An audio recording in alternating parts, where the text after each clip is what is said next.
You think you can serve me with those filthy hands? The words slice through the elegant dining room of Chateau Lumiere like a blade.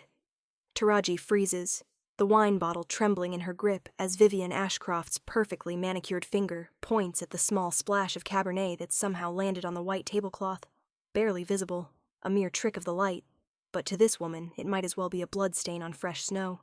I'm so sorry, ma'am. Don't touch anything else. Vivian's voice drops to something cold and venomous. She's wearing diamonds that probably cost more than Taraji's entire apartment building. Her platinum hair swept into a chignon so severe it must hurt. Do you have any idea how much this dress costs? How much this dinner costs? Of course you don't. How could you? The other diners are watching now. Taraji can feel their eyes crawling over her skin, over her simple black waitress uniform that she keeps so carefully pressed, over her natural hair that she's styled into a neat bun at the base of her neck. The restaurant has gone quiet, except for the soft piano music that continues to play, oblivious to her humiliation. I'll get the manager. You'll stand there and listen to me. Vivian rises from her chair, all 5 feet 9 inches of entitled rage in Louboutin heels. Her dinner companion, a nervous-looking man in an expensive suit, reaches for her arm. Vivian, darling? Perhaps... She shakes him off like he's nothing. Her attention is fixed entirely on Taraji, who feels her stomach twisting into knots, feels the familiar burn of tears threatening behind her eyes that she absolutely will not let fall. Not here. Not in front of these people who already look at her like she's invisible, or worse, like she's a stain they'd rather not acknowledge. People like you shouldn't even be working in an establishment like this. Vivian's voice carries across the dining room. I've seen the way you look at these tables, at the jewelry, at the clothes. You think we don't notice? You think we don't see the jealousy in your eyes? Taraji's hands clench at her sides. She wants to say that she doesn't look at anyone with jealousy, that she's simply trying to do her job, to make her rent, to keep food on the table for herself after her mother passed last year and left her with nothing but medical bills and grief. She wants to say that she keeps her head down and works harder than anyone else on this floor, that she took this job at Chateau Lumiere because it pays better than the diner she worked at before, even though she has to take 2 buses to get here, even though her feet ache in these required heels, even though women like Vivian Ashcroft make her feel small every single shift. But she says none of this because she needs this job. Because speaking back means unemployment, and unemployment means eviction, and eviction means ending up like her mother, broken, desperate, forgotten. I apologize for any, Taraji begins. Vivian interrupts her by gathering saliva in her mouth and spitting directly onto the polished marble floor at Taraji's feet. The restaurant goes completely silent. Even the piano player's hands falter on the keys before continuing, uncertain. Clean it up, Vivian says. Her smile is all teeth and cruelty. With your tongue, since you're clearly more suited to being on your hands and knees than serving your betters. Something inside Taraji's chest cracks. She's lived through poverty, through racism subtle and overt, through the slow, devastating death of her mother from an illness they couldn't afford to treat properly. She's survived men who grabbed at her in restaurants, supervisors who looked the other way, customers who left religious pamphlets instead of tips. But this public degradation, this attempt to strip away the last shreds of her dignity, this feels like a boundary she can't come back from crossing. Her hands are shaking. She doesn't trust her voice. She's calculating how long she can survive without this job, whether the diner would take her back, whether... That won't be necessary. The voice comes from the direction of the restaurant's entrance, and it changes everything. It's deep, resonant, carrying an authority that makes even Vivian Ashcroft turn around. The air itself seems to shift, growing cooler, charged with something electric. He moves through the dining room like darkness given form. He's tall, easily 6'4", with shoulders that strain against his perfectly tailored black suit. His skin is pale, luminous in the chandelier light, contrasting sharply with hair so dark it seems to absorb the light around it. His face is all sharp angles and masculine beauty, the kind of features that belong on classical sculptures. A strong jaw, high cheekbones, a mouth that looks cruel and sensual at once. But it's his eyes that root Taraji to the spot, gray, almost silver, ancient and knowing, and fixed on her with an intensity that makes her breath catch. Evander Thorne. She's seen him exactly 3 times in her 6 months working at Chateau Lumiere, always from a distance.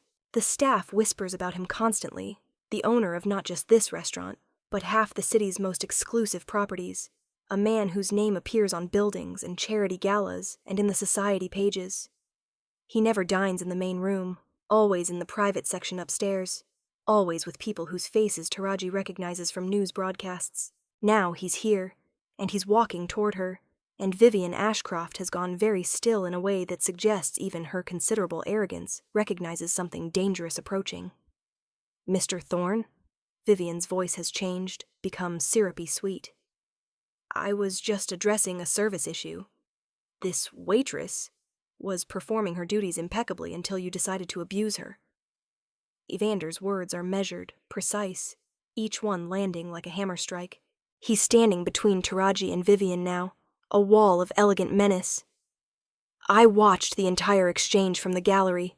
You fabricated the spill. You orchestrated this humiliation. That's not..." Vivian's face flushes red beneath her foundation. "You're mistaken." "I'm never mistaken." Evander tilts his head slightly, studying her like a scientist examining an insect. "You chose this woman specifically because you thought she'd be powerless to defend herself.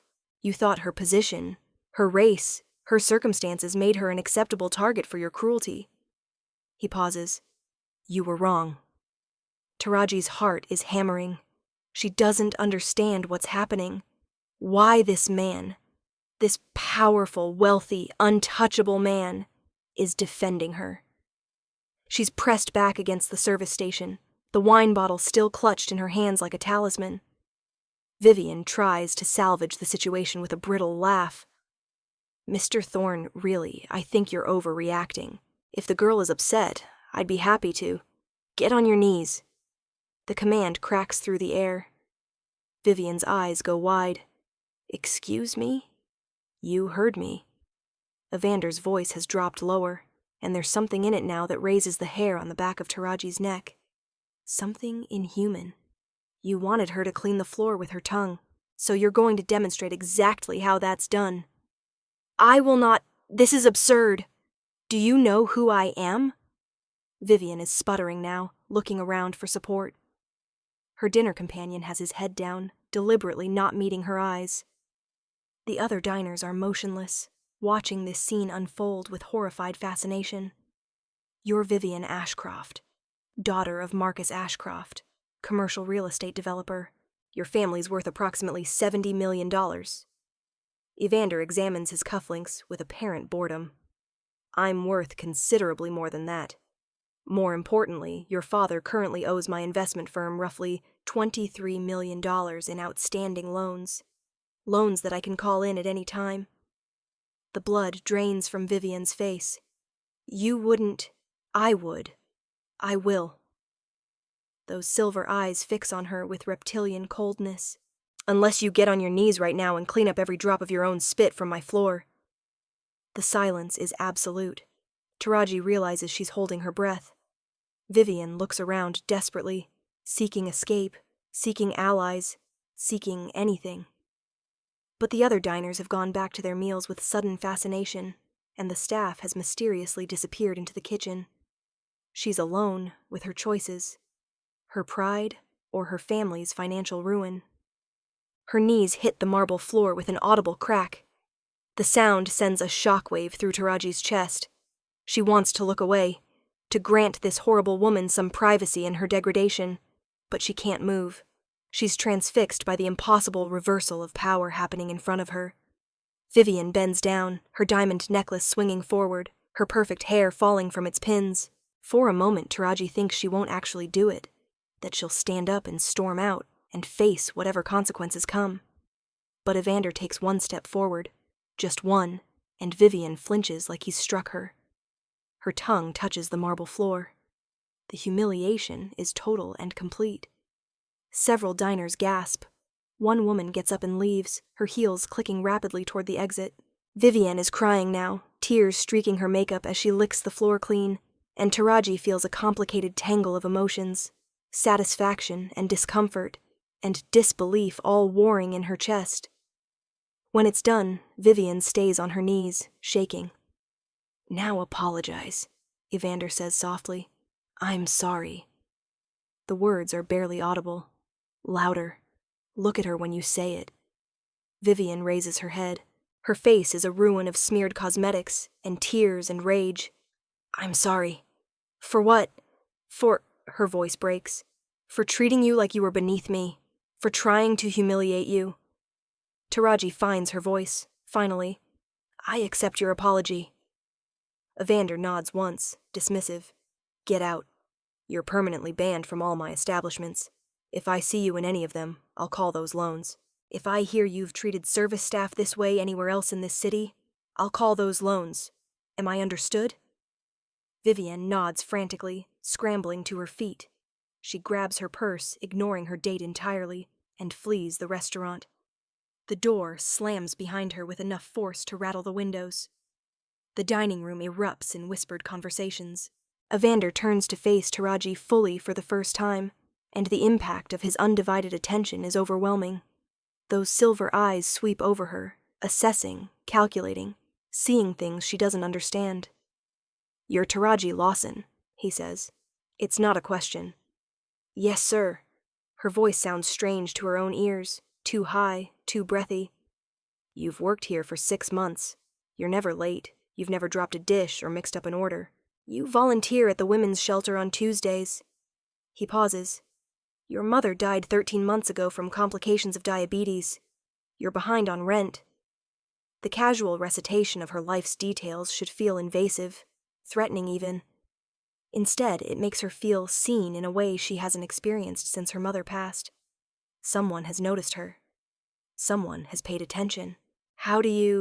"I make it my business to know about exceptional people in my employ." He extends his hand. "Come with me." "I'm working. Not anymore tonight. Genevieve will cover your section." He raises his voice slightly, not looking away from Taraji. "Won't you, Genevieve?" "Yes, Mr. Thorne," comes a voice from the direction of the kitchen. Taraji stares at his outstretched hand. It's pale, long-fingered, adorned with a single ring. A heavy silver thing with a dark red stone that seems to pulse with its own light. She knows this is a choice, a doorway, a moment that will define the trajectory of her life going forward. She takes his hand. His skin is cool, unnaturally so, but his grip is firm and careful. He leads her through the dining room, past the staring patrons, past the staff who have emerged from the kitchen to gawk, past the host station and through a door marked private that she's never been allowed to enter. The staircase beyond is narrow, lit by sconces that cast dancing shadows on walls, covered in what looks like very old wallpaper, deep burgundy patterned with gold. Taraji's heels click on marble steps as they climb, and she's hyper-aware of Evander's hand still holding hers, of the way he matches his stride to hers, of the subtle scent of him, something like cedar and frost and old books. "You didn't have to do that," she says, because the silence is too heavy with unspoken things. "I did." He doesn't elaborate. "She'll ruin you. Or try to. People like her, they have connections. They have nothing I can't crush if I choose to." There's no arrogance in the statement, just fact.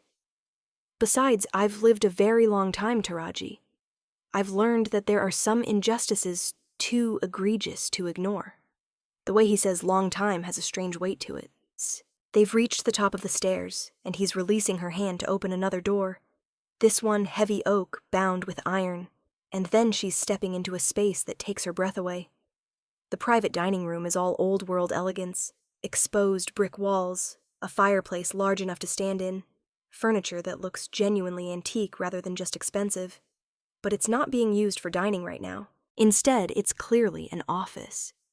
A massive desk covered in papers and laptops, leather chairs, floor-to-ceiling bookshelves packed with volumes that range from brand new to ancient.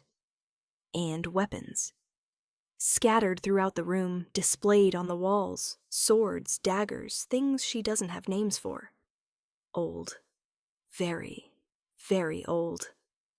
Sit, Evander says, gesturing to one of the leather chairs near the fireplace.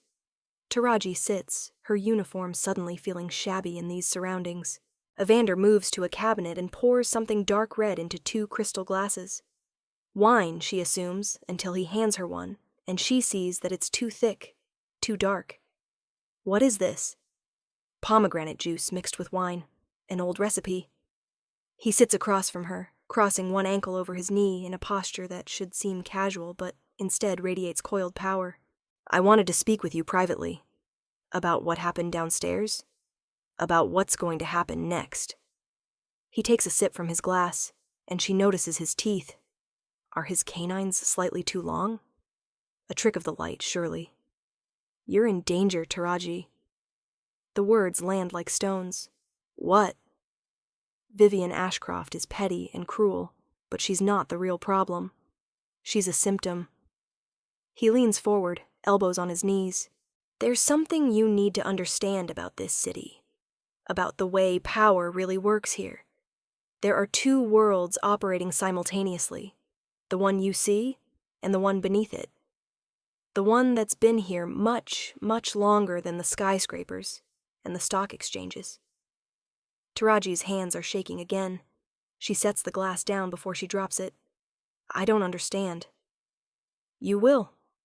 He stands, moving to the window that overlooks the city. The lights of downtown spread out below them like a constellation. What do you know about me, Taraji? What have you heard? That you own half the city. That you're rich. That you're... She stops. Go on. The staff, they say you're strange. That you're never here during the day. That you've owned Chateau Lumiere for 30 years, but you don't look older than 35. The words tumble out. They say your private dinners are with people who are always pale, always beautiful, always like me. He turns to face her, and the light from the window behind him creates a halo effect, making him look ethereal, otherworldly. What if I told you that everything you've dismissed as superstition and fairy tales was real? What if I told you that monsters walk among you, that they've always walked among you, and that you've caught the attention of something far more dangerous than Vivian Ashcroft's wounded pride? Taraji's mouth has gone dry. I'd say you were messing with me. I wish I were. He crosses back to her in 3 long strides, kneeling before her chair so they're at eye level. This close, she can see that his pupils are slightly too large, that his skin has a luminescence that doesn't quite match human biology, that when he breathes it's too shallow, too infrequent. I'm going to tell you something, and I need you to listen carefully. I'm going to tell you because you're already in danger, and knowledge is the only weapon I can give you right now. What danger? What are you talking about? I'm a vampire, Taraji. His voice is completely steady. I'm nearly 400 years old. I've ruled this city's supernatural community for the last century. And 3 nights ago, at a gathering of my kind, you were marked. The world tilts.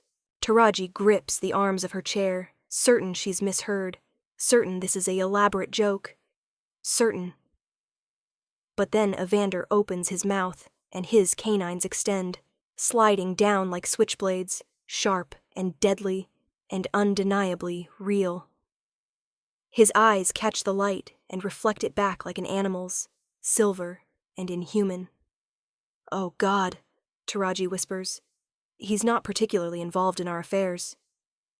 Evander's teeth retract, his mouth returning to normal, or what passes for normal. I'm sorry to frighten you, but you need to understand the stakes. I'm losing my mind. I'm hallucinating. I hit my head. You're perfectly sane and uninjured. He reaches for her hand, and she lets him take it, too shocked to resist. His cool fingers press against her racing pulse point. Your heart is beating at approximately 140 beats per minute. You're experiencing an adrenaline spike. These are normal human responses to threat perception. Normal? Taraji repeats hysterically. There's nothing normal about this. No, he agrees. There isn't. But it's still true. He releases her hand and sits back on his heels. 3 nights ago, I hosted a summit. Representatives from various supernatural factions across the eastern seaboard. During a break, one of the visiting vampires, a particularly vicious creature named Cyrus, went to feed. He came here to Chateau Lumiere. He saw you working. Taraji's blood runs cold. I don't remember. You wouldn't. He used compulsion, made you forget the encounter. But he tasted you, just a small bite on your wrist. Evander gestures, and Taraji looks down at her arm, finding a small mark she'd dismissed as a scratch. He became obsessed, started asking questions about you, announced his intention to claim you. Claim? The word tastes bitter. As a servant, a pet, a plaything. Evander's jaw tightens. The old laws say he has the right, that humans are fair prey. I've been working to change those laws, to establish protections, but the transition is slow. Too slow to help you. Taraji stands abruptly, pacing to the fireplace. The flames dance in the grate, orange and gold, and somehow not warm enough to penetrate the ice spreading through her veins. This is insane. Vampires aren't real. This is... I can prove it further if you need me to. Evander hasn't moved from his kneeling position. I can show you how fast I can move. I can demonstrate strength that defies human capability. I can take you to others of my kind. But we don't have time for lengthy convincing, Taraji. Cyrus will make his move soon. Within days. And when he does, he won't be gentle or honorable. So what am I supposed to do? Her voice breaks. Run? Hide? I have nowhere to go, no money to. You accept my protection. The words hang in the air between them. Taraji turns to face him, and he's standing now, a pillar of darkness against the firelight. What does that mean? She asks warily. It means you claim sanctuary under my authority as king of the Night Court. It means you move into the secure residence I maintain for those under my protection. It means Cyrus would have to go through me to get to you. He pauses. It means your life changes completely. You're asking me to trust you, a vampire, a monster.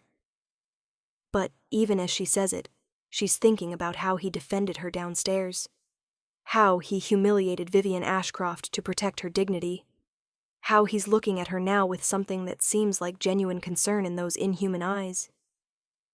I'm asking you to let me keep you alive. Evander crosses to the desk, picking up a folder. I had this compiled after Cyrus showed interest in you. Everything about your life, your mother's medical bills, your student loans, your eviction notice, your drowning, Taraji. You have been for a long time. I'm offering you a lifeline. What do you get out of it? Because there's always a price, always a catch. Honestly, he sets the folder down, I don't know yet, maybe nothing. Maybe the satisfaction of beating Cyrus at his own game. Maybe... He stops, something flickering across his face too fast to identify.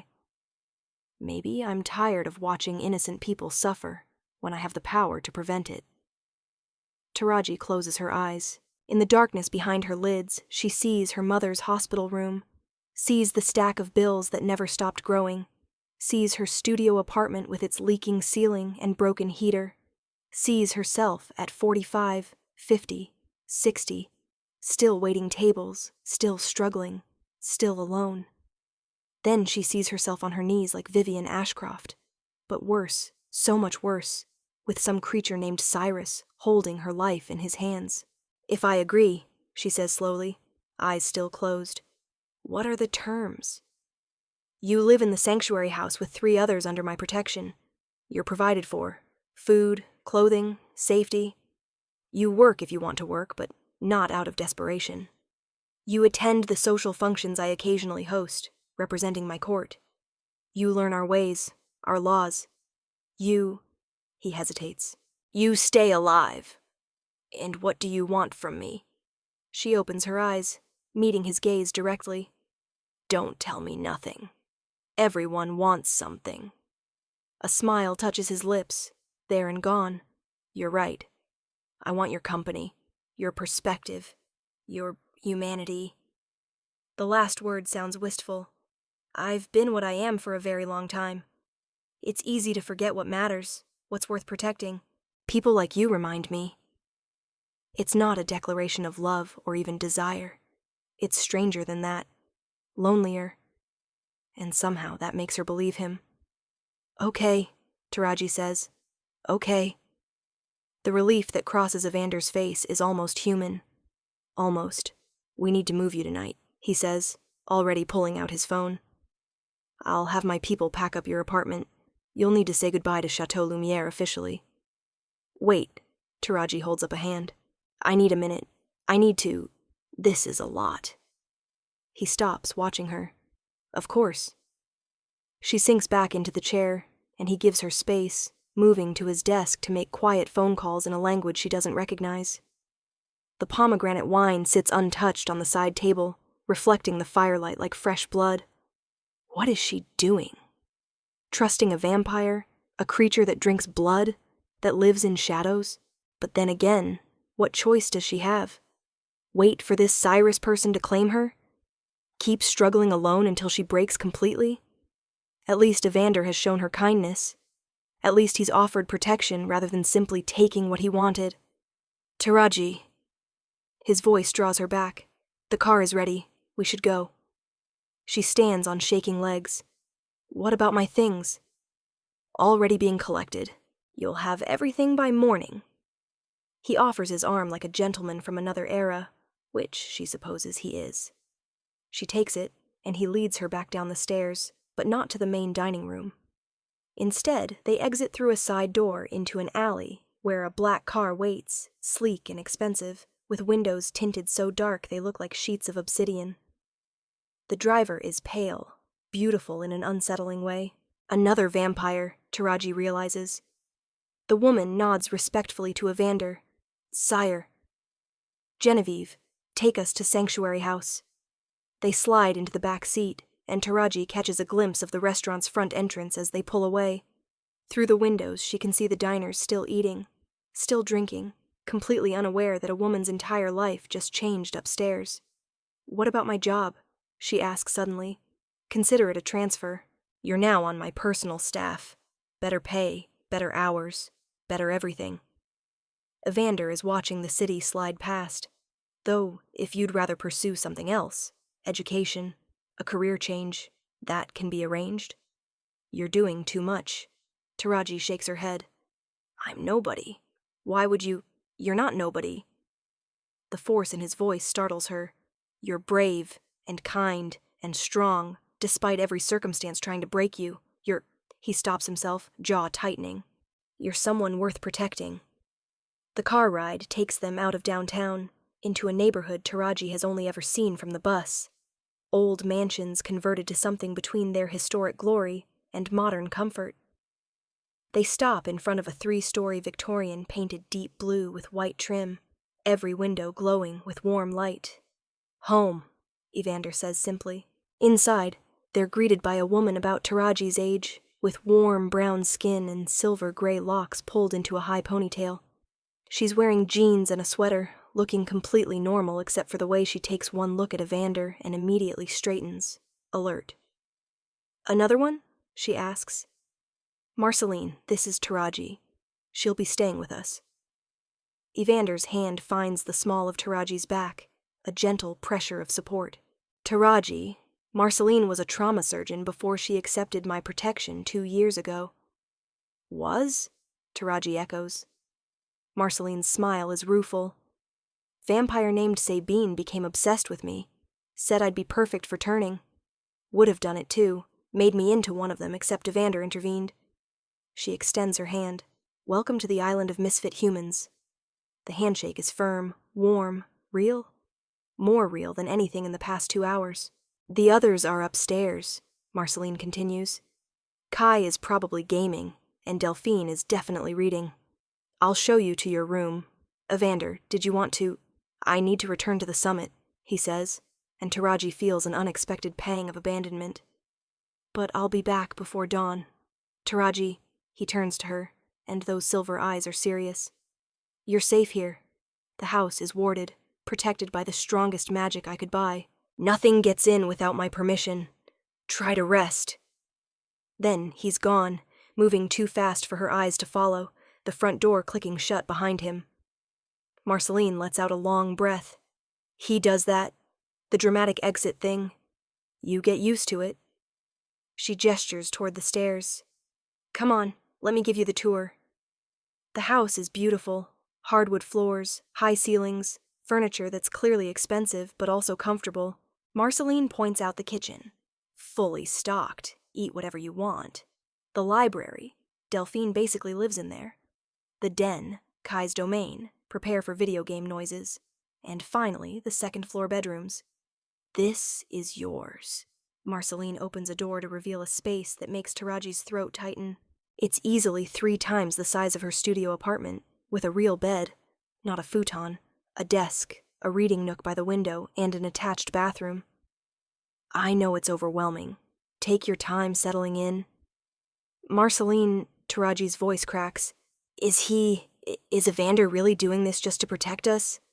There's no expectation? The other woman's face softens.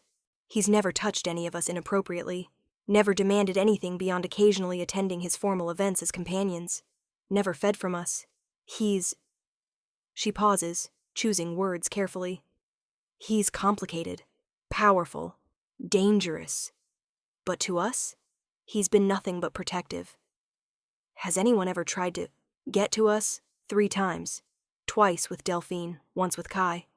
All 3 vampires are now ash. Marceline's smile has teeth. Evander doesn't make idle threats. She leaves Taraji alone then, and the silence is overwhelming. Taraji sinks onto the bed, impossibly soft, and stares at her hands. These hands that served drinks, that held her mother's hand as she died, that are somehow now the focus of supernatural attention. There's a knock at the door an hour later.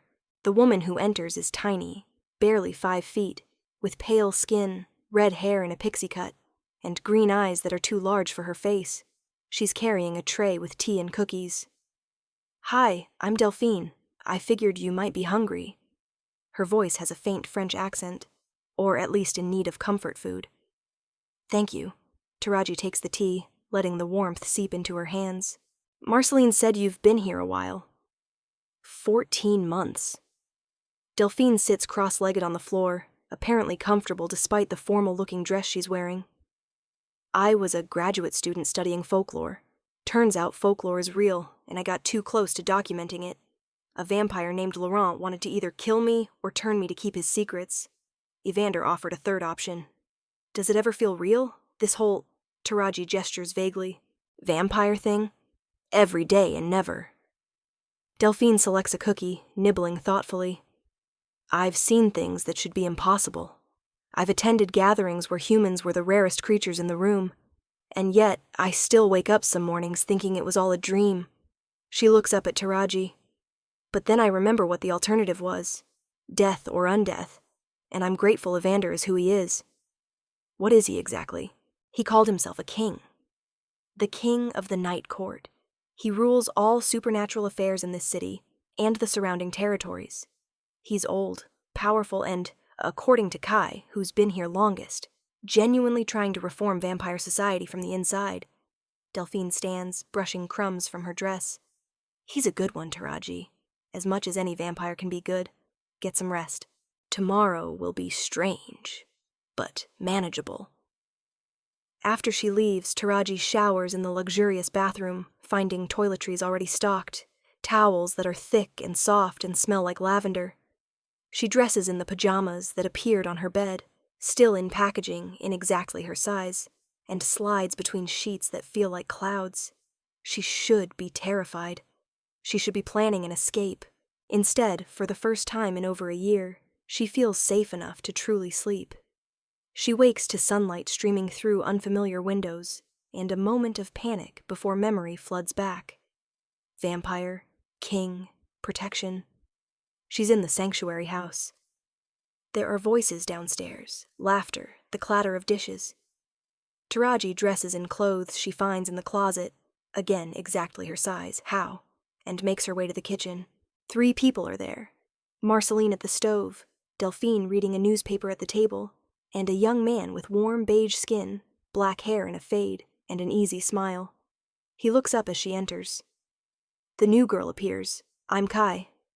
He's already pulling out a chair for her. Marceline makes the best pancakes. Yes, they're worth the hype. No, she won't tell us her secret. It's love, Marceline says dryly, sliding a plate in front of Taraji. I cook with love. And cinnamon, Delphine adds without looking up from her paper. Definitely cinnamon. The normalcy of it is jarring. Taraji eats breakfast with people who are essentially strangers, talking about mundane things. A TV show, someone's terrible parking job, whether the bathroom upstairs is still leaking. They accept her presence easily, making space without demanding explanations. It's only after breakfast, when Kai is washing dishes and Marceline has disappeared upstairs, that Delphine sets down her newspaper and looks at Taraji seriously. Evander wants to see you. He's in the study. She pauses. He slept here last night. He doesn't usually do that. The study is on the first floor, down a hallway Taraji hadn't explored. She knocks softly, and his voice, deeper than she remembered, touched with something that might be exhaustion, calls for her to enter. Evander is standing by the window, still wearing his suit from last night, though it's now rumpled, tie loosened. He looks more human like this, disheveled and weary. When he turns to face her, there are shadows under his eyes. You look tired, Taraji says before she can stop herself. A surprised laugh. I am tired. The summit concluded at dawn. Cyrus was displeased when he learned you were under my protection. What did he say? That I was overstepping, that he'd seen you first, that the old laws gave him rights. Evander's jaw tightens. I reminded him that I make the laws now, and that I don't recognize ownership of humans. Did he accept that? No. The word is flat. He challenged me to a formal contest. Winner gets you. Taraji's blood runs cold. I'm not a prize. I know that, but Cyrus doesn't. Evander crosses to her, stopping just close enough that she has to tilt her head back to meet his eyes. I need to know you understand what you've walked into. This isn't a temporary sanctuary. Cyrus won't let this go. There will be a reckoning. When? 1 week. The challenge is set for the next full moon. He reaches up, then stops himself, hand falling back to his side. I will win. I'm older, stronger, more skilled. But if something unexpected happens, if he somehow... Don't. Taraji surprises herself by catching his hand. Don't talk like you might lose. His fingers curl around hers, cool and careful. You barely know me. I know you defended me when nobody else would. I know you're housing strangers out of decency. I know... She stops, unsure how to articulate the feeling in her chest, this strange trust that has no logical foundation. I know I believe in you. Something shifts in Evander's expression, ancient walls cracking. I haven't had someone believe in me in a very long time. Then it's overdue. She squeezes his hand, then releases it. What do I need to do? Stay safe. Stay here. Let me handle Cyrus. He straightens, reassuming the mantle of authority. I need to rest. I'll be in the lower level until sunset. The room is light-sealed. If you need anything, Marceline knows how to contact my second, Thaddeus. Will you... Taraji bites her lip. Will you be okay? Yes. Then softer. Thank you for asking. He leaves through a door she hadn't noticed, descending into darkness. Taraji stands alone in the study, looking at the bookshelves, the artifacts, the evidence of a life spanning centuries. There's a photograph on the desk, old, black and white, showing a group of people in Victorian dress.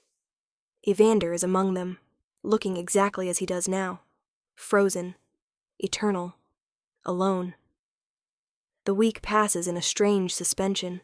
Taraji learns the rhythms of the sanctuary house, the quiet mornings, the communal meals, the evenings when Evander emerges from the lower level and sometimes joins them for conversation. He's different here than at the restaurant, less formal. He laughs at Kai's jokes, debates philosophy with Delphine, asks Marceline about the surgery techniques she misses. With Taraji, he's careful, maintaining distance while simultaneously seeming to orbit her presence. On the third night, she finds him in the library at midnight, reading by lamplight. "Can't sleep?" he asks without looking up. "Thinking too much." She settles into the chair across from him. "Tell me about Cyrus. What is he?" "Cruel. Ancient, though not as old as me. He was turned during the height of the Roman Empire, and he's never adapted to the modern world's concepts of consent and equality." Evander closes his book, something in Latin. "He's killed dozens of humans, turned more without their permission. I've been trying to bring him to justice for decades, but he has allies among the older vampires who don't want to see our ways change. And the contest? Single combat. No weapons beyond our natural abilities. First to surrender or die loses." He finally looks at her. "I won't lose, Taraji. But more than that, I won't allow you to fall into his hands, even if the impossible happens. If things go wrong, Thaddeus has instructions to get you out of the city, out of the country if necessary." "I don't want to run. You might have to." His voice is gentle, but firm. Survival isn't cowardice. She stands, crossing to the window. The moon is waxing, growing fuller. My whole life I've run. From poverty, from struggle, from pain. I'm tired of running. Then don't think of it as running. Think of it as strategic retreat. He's moved to stand beside her, silent as a shadow. Think of it as living to fight another day. Is that what you've done? For 400 years? Sometimes. He pauses. Other times I've stood my ground and fought even when it seemed impossible. That's what I'm doing now. Taraji turns to face him. In the moonlight, his inhuman nature is more apparent. Skin too pale, eyes too bright, features too perfect. But beneath that, she sees something vulnerable. Something that contradicts every story she's ever heard about vampires being soulless monsters. "Why did you really help me?" she asks. "That night in the restaurant, you could have intervened quietly, dealt with Vivian privately. Why the public confrontation?" Evander is quiet for a long moment. "Because I've watched too many powerful people abuse those they consider beneath them. Because I'm tired of cruelty being the default. Because..." He stops, then continues more quietly. "Because when I looked at you, standing there taking that abuse with such dignity, I saw something worth protecting. Something precious. I'm not precious. I'm just a woman trying to survive." "That's what makes you precious." His hand comes up, fingertips barely brushing her cheek. Survival despite everything. Humanity despite a world that tries to strip it away. Grace under fire. He drops his hand. "I was human once, Taraji. Long ago. I remember what it felt like to be powerless. I swore when I gained power that I'd use it differently than those who terrorized me. Most days, I think I've kept that promise. Some days, I'm not sure." "I'm sure," Taraji says.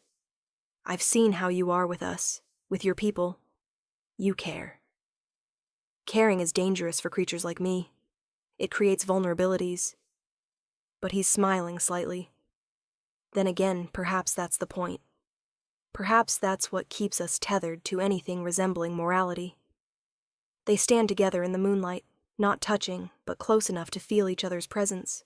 Taraji knows this is a moment she'll remember.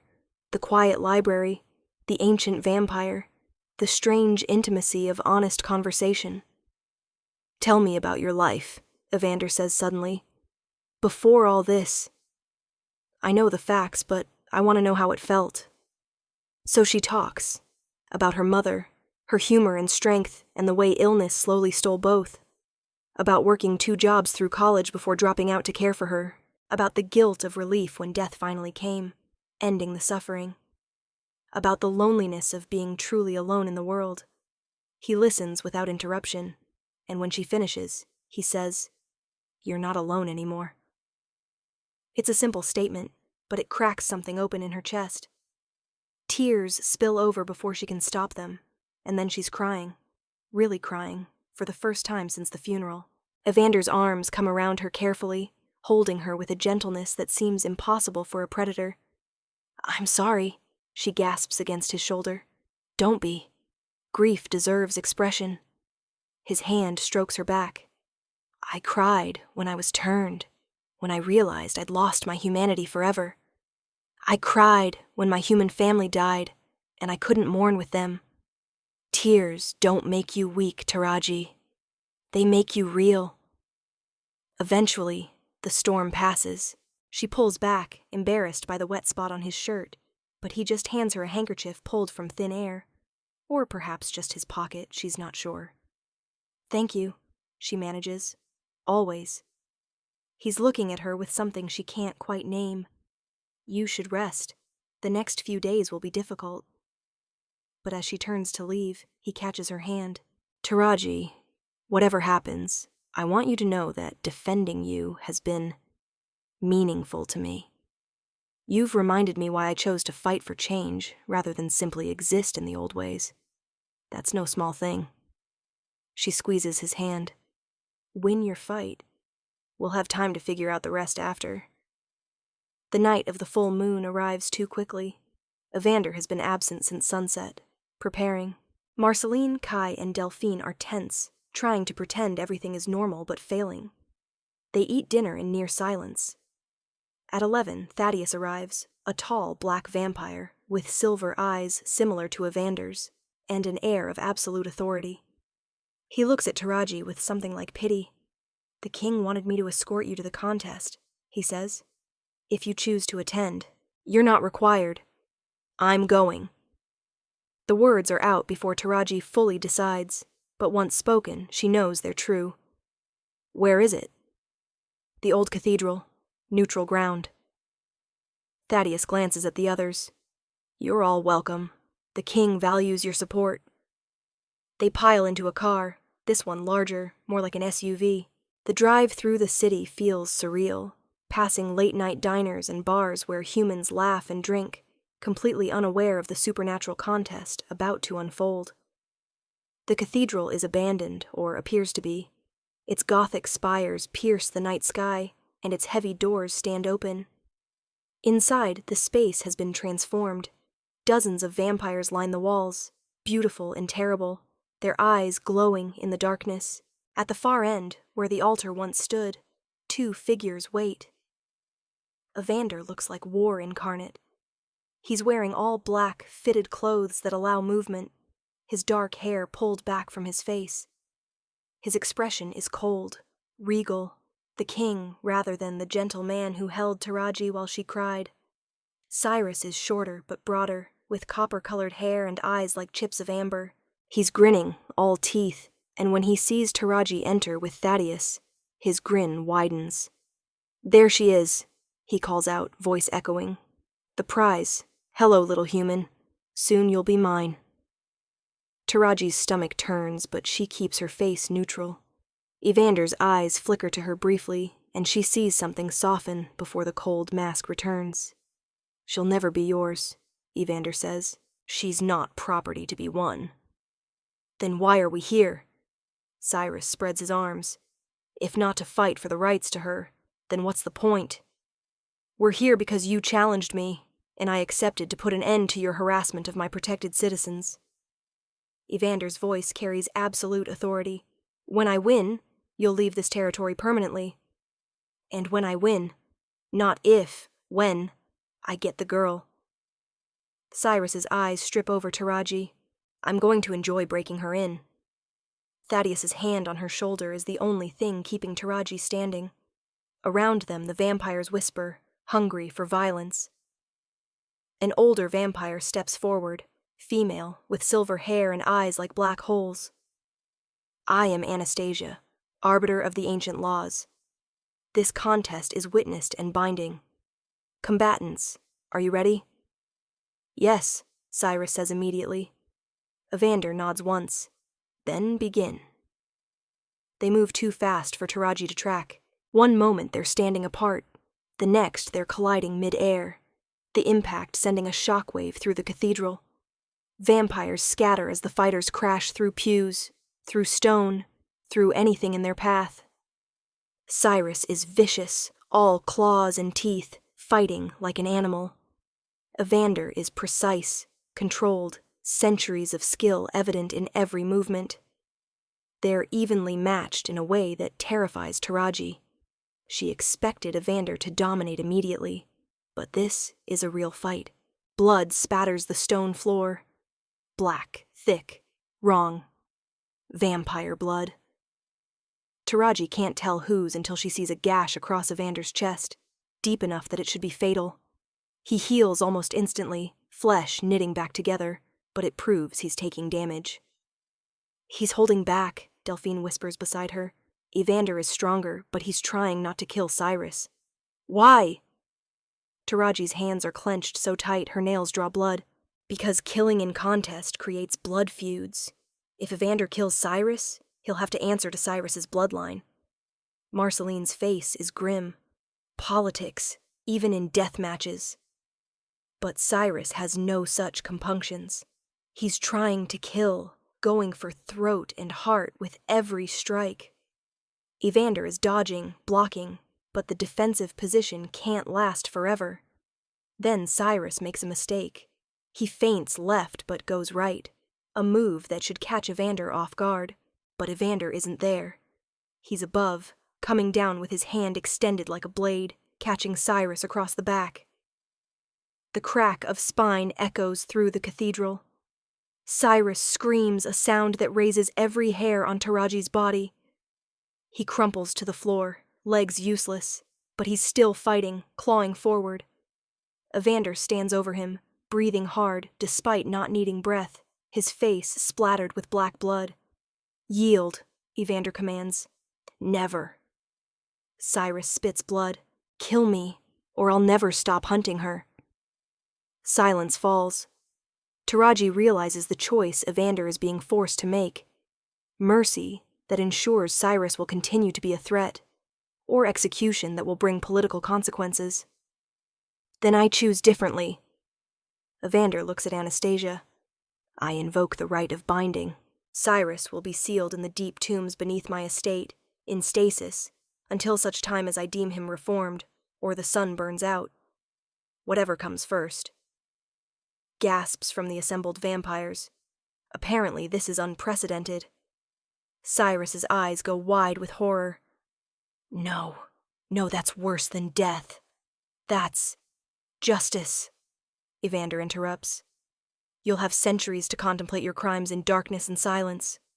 Perhaps you'll emerge better. Perhaps not.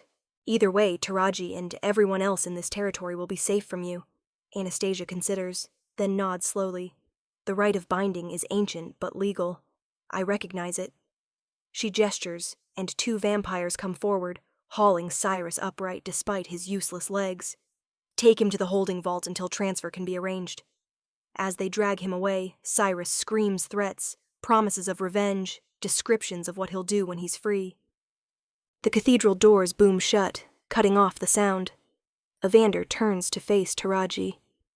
His mask has cracked, and underneath is exhaustion and pain, and something that might be hope. He crosses to where she stands, dropping to one knee in front of her in a mirror of that first night. It's over, he says simply. Taraji's hands are shaking. You're hurt. I'll heal.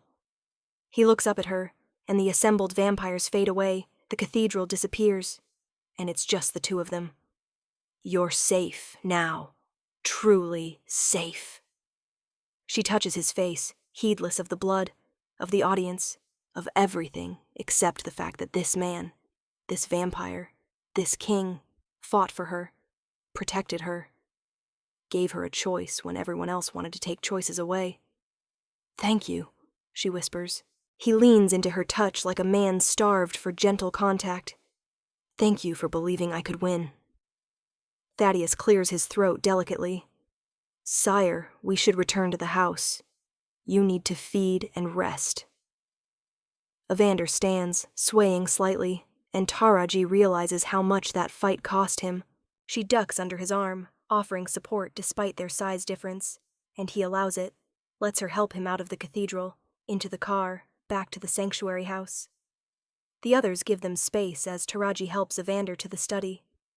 He sinks into the leather chair, head falling back, eyes closing. "There's blood in the refrigerator," he says quietly. "Lower shelf in the wine bottles. I'll need—" Taraji's already moving to the small fridge she now notices in the corner.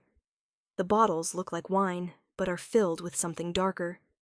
She brings one to him, trying not to think about what it is, where it came from. He drinks slowly, and color returns to his face. The gashes on his chest and arms heal completely. After several minutes, he opens his eyes and looks at her. "I didn't want you to see me like this, feeding, being monstrous." "You're not monstrous." Taraji sits across from him. She searches for words. "You're complicated, dangerous, but not a monster." "I've killed people, Taraji. Over the centuries, I've done terrible things. I don't know that version of you. I only know the one who protected me." She leans forward. "Are you still that person from your past? Or have you changed?" "I like to think I've changed." He sets the empty bottle aside. "Meeting humans like you, like the others under my protection, it reminds me that power should be used to lift people up, not crush them down. That immortality is wasted if you spend it spreading misery. Then that's who you are now." Taraji stands, moving to sit on the arm of his chair. "The person you choose to be, not the one you were." Evander's hand finds hers, threading their fingers together. "I'm beginning to think you're not just under my protection for your safety." "No?" Her heart is racing. "No, I think—" He stops, then continues. "I think you're here because I need you. Need your perspective, your strength, your humanity." He looks up at her. "I think I'm falling for you, and I don't know what to do with that." The confession hangs between them. Taraji should be afraid, should recognize this as another form of danger. Instead, she feels something warm unfurling in her chest. "I think I'm falling too," she admits, "which is insane because you're a vampire and I'm human, and this can't possibly work." He kisses her. It's gentle, careful. His cool lips against her warm ones, and it feels like finding something she didn't know she was searching for. When they part, he's smiling. "It's insane," he agrees, "but perhaps that's perfect. Everything else in our lives is already impossible." Taraji laughs, and it feels like release, like joy, like permission to feel something beyond fear and struggle. What happens now? Now? Evander stands, pulling her to her feet. "Now we figure it out as we go. You stay here, safe and provided for. I continue working to reform the Night Court. He pauses. "We see where this goes between us. Slowly, carefully, with full understanding that your humanity is precious, and I will never ask you to give it up. And if I wanted to, someday far in the future..." His expression becomes serious. "Then we'd have that conversation. But not now. Not until you've lived a full human life and are certain it's what you want. I won't steal your mortality, Taraji. I won't make that choice for you." She nods, understanding the weight of what he's promising. Okay, he echoes, then softer. "Will you stay with me tonight? Just stay. I don't want to be alone." There's such vulnerability in the request. Taraji thinks about the lower level, about centuries of lonely dawns, about the weight of being king to creatures who don't age or change. Yes. They end up in the library again, her curled in the large chair with a blanket, him on the floor beside her with a book, their hands linked across the space between them. As the night deepens, she drifts toward sleep, listening to him read aloud in languages she doesn't understand, his voice a rumble of comfort and safety. She wakes at dawn to find him gone, retreated to his light-sealed room, but there's a note on the side table in elegant script. "Thank you for staying. Thank you for believing. Thank you for being exactly who you are. Rest well. We'll talk more tonight." Taraji clutches the note to her chest and smiles. The weeks that follow establish a new rhythm. Taraji officially quits her job at Chateau Lumiere and enrolls in online classes to finish her degree. Evander had offered to simply pay for everything, but she insisted on working, helping Thaddeus with administrative tasks for the night court, learning about vampire politics and supernatural diplomacy. It's strange work, but it's meaningful. She attends functions on Evander's arm, representing his court, meeting creatures she never imagined existed. Some vampires look at her with hunger or disdain, but none challenge her presence after word spreads about what Evander did to Cyrus for threatening her. Their relationship deepens